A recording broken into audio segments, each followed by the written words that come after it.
we stand with you. I'll represent him well. Anything I can do to help Canada, I will be doing. Le Canada espérait que les tensions qui perdurent depuis bientôt 7 mois avec la Chine soient abordées lors de la rencontre Chine-États-Unis au G20. Je suis certain que ça a été soulevé pendant cette rencontre-là par M. Trump, mais ce serait une question à poser à M. Trump. Donald Trump et Xi Jinping se sont plutôt concentrés sur la relance de leurs relations commerciales, sans aborder le cas de Meng Wanzhou. Basically, we agreed today that we were going to continue the negotiation, which I ended a while back. Un autre exemple de gros parleur diffuseur, parce qu'en fait, je pense qu'il fallait pas avoir trop d'espoir. La priorité de M. Trump, c'était de relancer les négociations commerciales avec le président Xi Jinping. On s'est concentré sur tout ce qui est au niveau financier. Justin Trudeau, lui, demeure confiant. Il a confirmé qu'il avait été question du sort des 2 Canadiens détenus en Chine lors de ce bref échange informel vendredi soir avec le président chinois, le premier depuis le début de la crise qui a suivi l'arrestation de la directrice financière de Huawei. C'est une situation qui nous préoccupe énormément et c'est pourquoi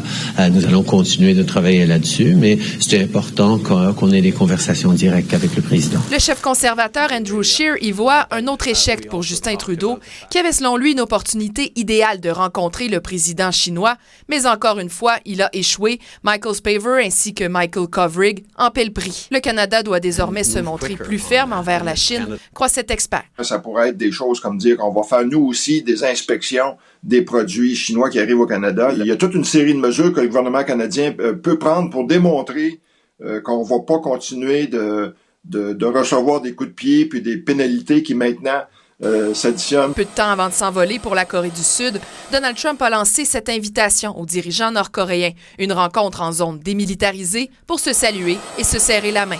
Élisabeth Laplante, TVA Nouvelles.